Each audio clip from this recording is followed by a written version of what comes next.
All right, so get ready because we're going deep into unrequited love. We've got some interesting stuff to work with. Kind of like a mix of personal stories, and advice.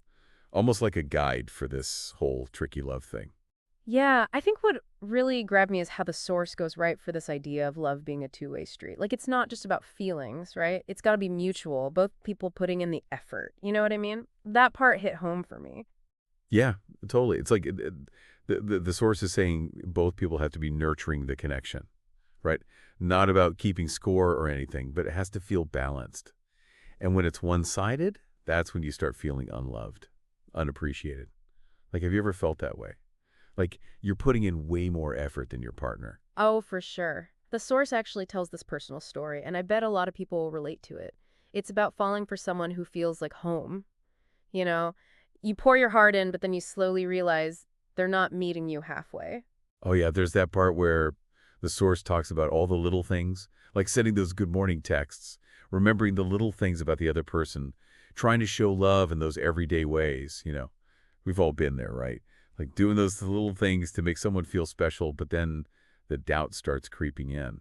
And then that doubt, a lot of times, leads to making excuses. The source talks about this a lot, making excuses for why the other person isn't reciprocating. Like we convince ourselves they're just busy or, maybe they show love differently, but really all those inconsistencies start to eat away at you, you And know? so then how do you tell the difference between like genuine differences in how people express love and someone just not being as into it, right?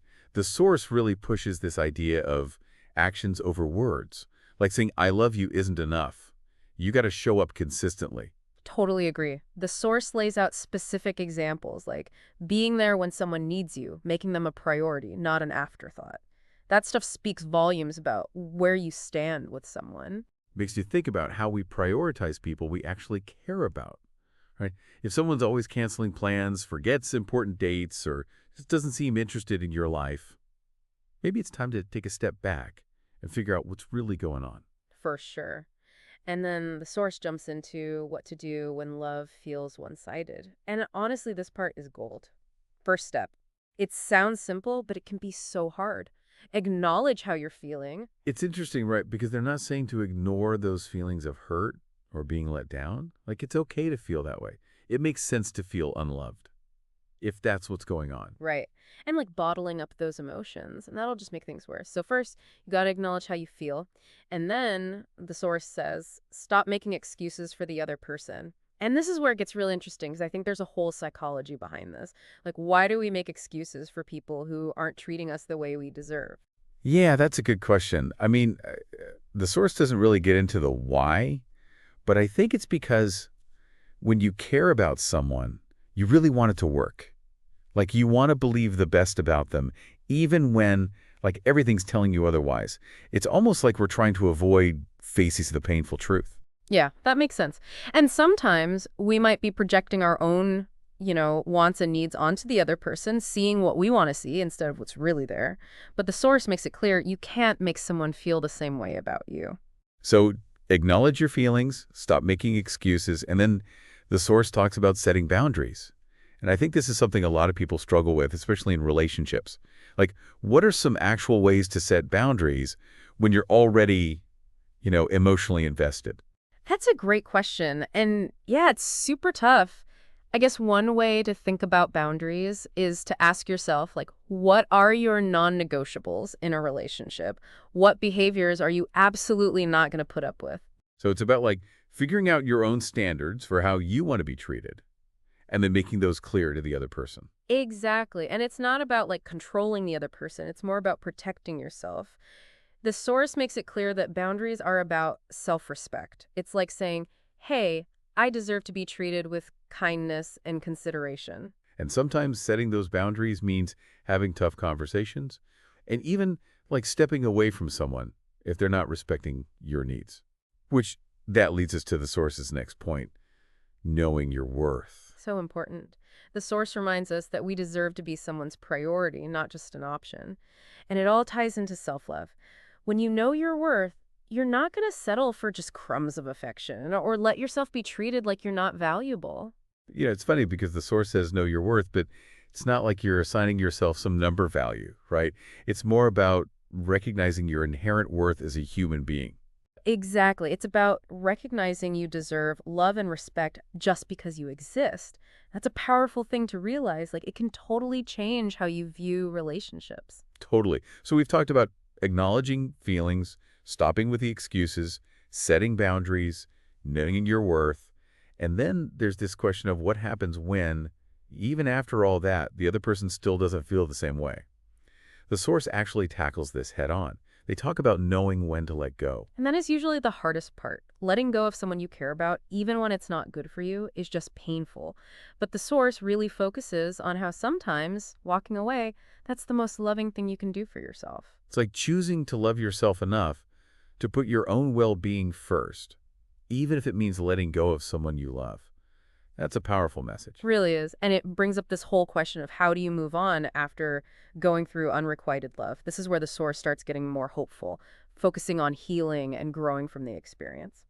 It's like, as tough as it is, unrequited love can actually teach you a lot. It can teach you about yourself, what you want in a relationship, and how important those healthy boundaries are. Yeah, and it's unrequited love is kind of like a crash course in getting to know yourself. It makes you look at your own patterns, what you expect in relationships, and what you're willing to like put up with. You know, that makes me think sometimes we're attracted to people who aren't emotionally available because it feels familiar in some way. Like maybe we saw that growing up or it's happened in past relationships. Oh, that's a good point. And that's where understanding those attachment styles comes in. The source doesn't really dig into that, but it's something to think about. Our attachment style, it's basically how we connect with people in relationships, right?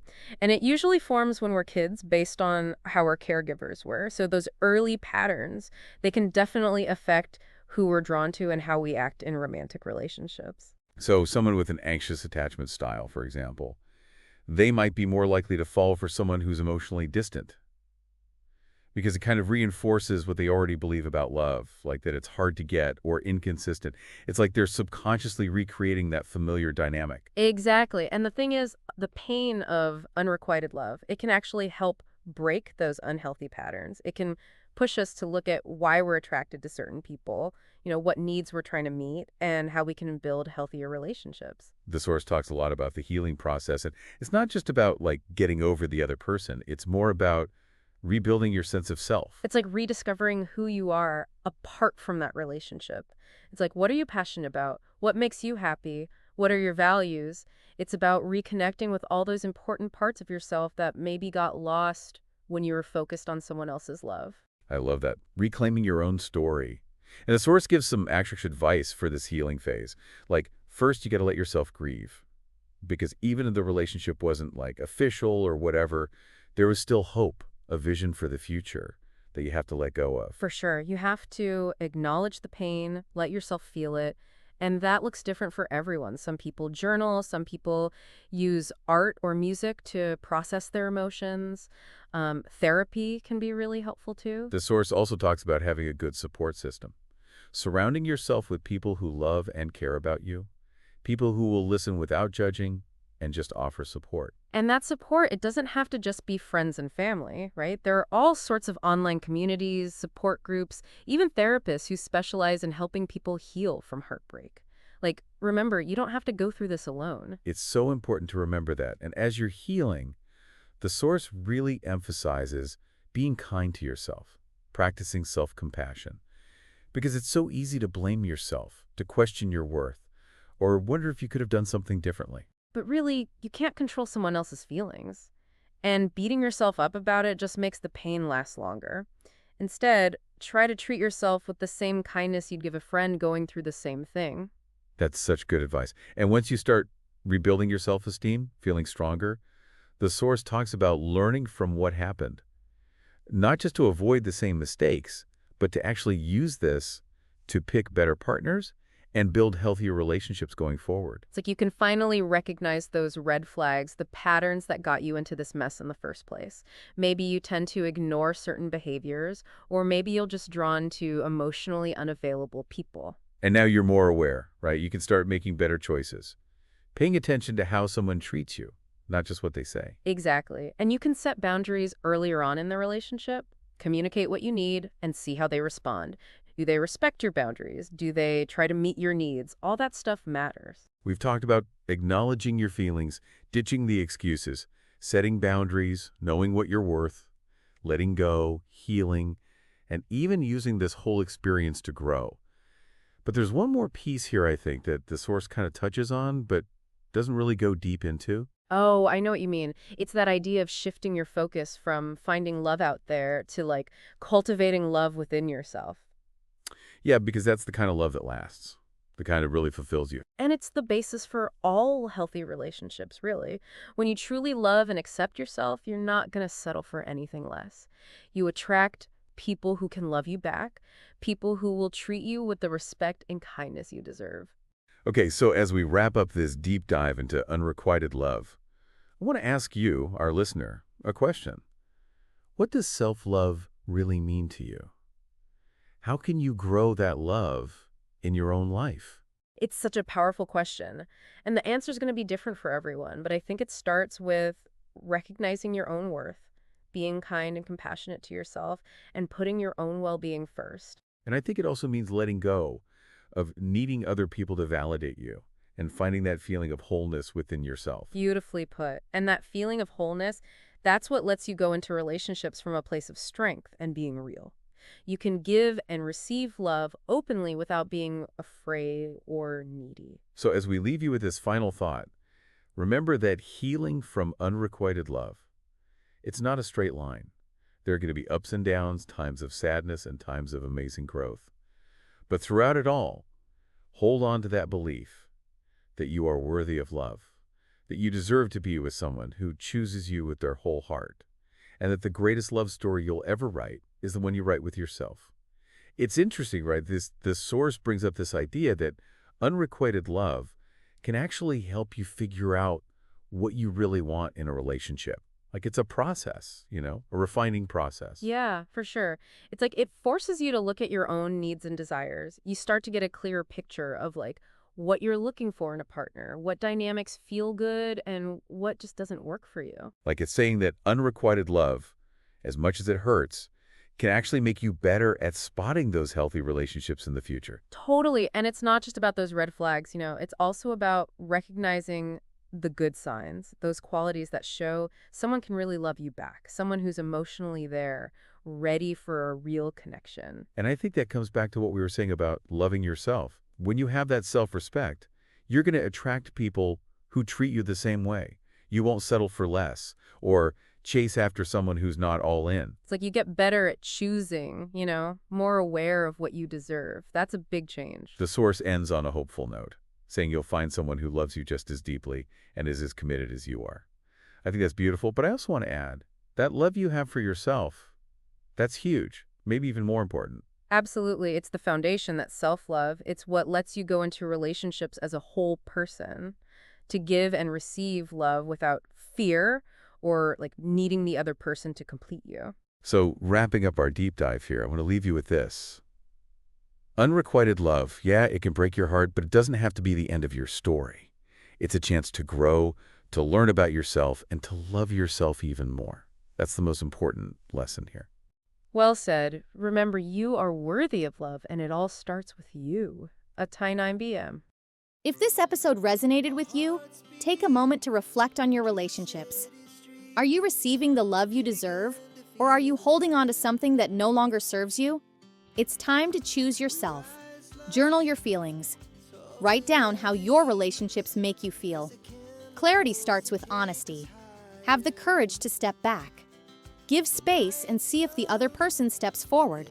If they don't, it's a sign. Surround yourself with real love, whether it's family, friends, or even self-love. Prioritize connections that pour back into you. Share your story. You're not alone in this. If you've experienced one-sided love, share your thoughts in the comments, connect with us on social media, or message someone who needs this reminder today. And most importantly, never forget that you are worthy of love that chooses you every single day. If you enjoyed this episode, don't forget to subscribe, leave a review, and share it with someone who needs to hear this. Until next time, keep loving yourself first.